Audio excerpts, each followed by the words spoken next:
In today's world, being able to focus is almost like a superpower. You rarely see anyone who is able to concentrate on a single task for hours, and the individuals who are able to focus, to nobody's surprise, get so much more done than other people. So today, I'll explain what's holding you back from focusing and what you can do to improve it with the help of 25-minute rule. And I know you're procrastinating at this very moment by watching this video, but I'll make it worth your while. So grab a pen and a piece of paper, make sure to write down a few key points about whatever you learn in this video. Let's dive in. We have two types of focus: scattered focus and directed focus. Scattered focus is broadly distributed. This is your typical multitasker trying to do many things at the same time. Cleaning the house while talking on the phone, while cooking dinner for someone who's trying to focus on one thing, but they keep thinking about something else at the same time. And this is what most people do. They divide their attention towards many different things. The problem with this type of focus is that your brain is extremely bad at switching between multiple things at once. You see, when you switch from one task to another, it's not an instantaneous switch. Instead, your brain has to load the context of whatever you're doing into your working memory. When you're constantly shifting your attention from one thing to another, you're forcing your brain to load and reload context over and over. Essentially, you end up wasting a ton of mental energy switching back and forth. Now, on the other side, we have directed focus. This is what you should aim to achieve, and it's how high achievers direct their focus. They concentrate on one thing at a time, like a laser beam, and they do that thing to the maximum of their ability while disregarding all other stimuli. So what can you do to avoid scattered focus? Let's say you have 5 units of focus available at any time. That means you can use those 5 units in any way you like. For example, you could use them all in studying, thus achieving directed focus. Now, let's say your mom enters your room while you're studying and tells you that dinner will be ready in 45 minutes. Even if you were super concentrated, and even if that interaction only lasted for 10 seconds, your attention is now divided. Dinner will now be on your mind, and your focus will not be as good as it was before. One of the focus units was used on that dinner, taking it away from your studying session. It's now going to take some time before you're able to fully regain your focus. Now,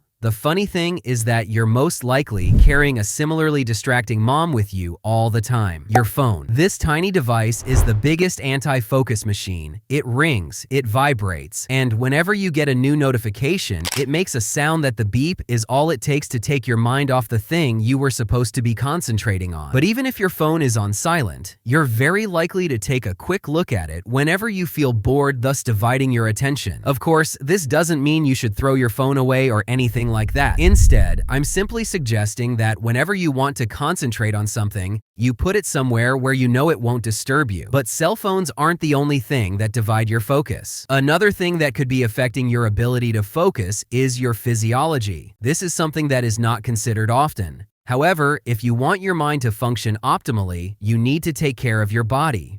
If you're sleeping under 7 hours per day, your concentration will suffer. On the contrary, it's been shown that getting 7 to 9 hours of sleep leads to a better ability to focus during the day. Exercise is also something that should be done on a daily basis. Your ability to focus on difficult tasks improves by exercise. I don't mean going out and running a marathon, but a short walk around the block is already sufficient. Bonus points if it's a walk in nature. Hydration is also very important. You might have noticed that when you wake up in the morning, you can't really think straight right away. One of the reasons is because you hadn't drank anything for over 8 hours, so you're mildly dehydrated. Your diet plays another big role in your performance. If you're indulging and stuffing your face with unhealthy food or drinking soda, you're doing your brain a disservice. Food that is high in sugar content leads to brain fog and the inability to concentrate. You might want to look into some healthier alternatives. So, if you want to focus easier, make sure to take care of your body. You can actually train yourself to focus like you would train for a sport. The best time for focus is in the morning, about 1 hour after waking up. This time of the day has been utilized by many historic artists, writers, and philosophers. But that doesn't mean it's impossible to focus late in the day. You just need to stimulate your brain.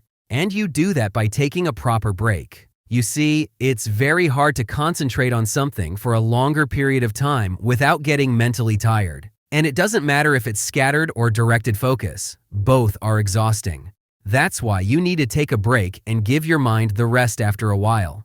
However, this is where most people slip up. You see, taking a break doesn't mean pulling out your phone and browsing Instagram, YouTube, or whatever. You're still stimulating your brain and you're still mentally engaged, therefore draining your mental energy instead of recharging it. What you should do instead is go for a walk, meditate, or maybe take a nap. These activities allow you to unplug and start recharging your mental energy because they're not as stimulating.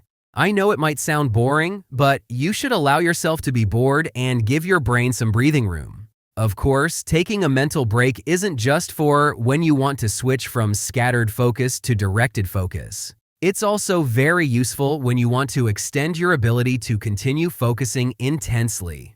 Now, the perfect technique that ties intense focus and mental breaks together is the Pomodoro technique.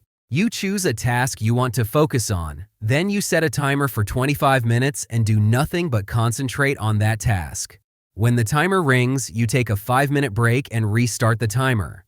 When you've completed 25-minute session, you take a longer break, usually consisting of 30 minutes.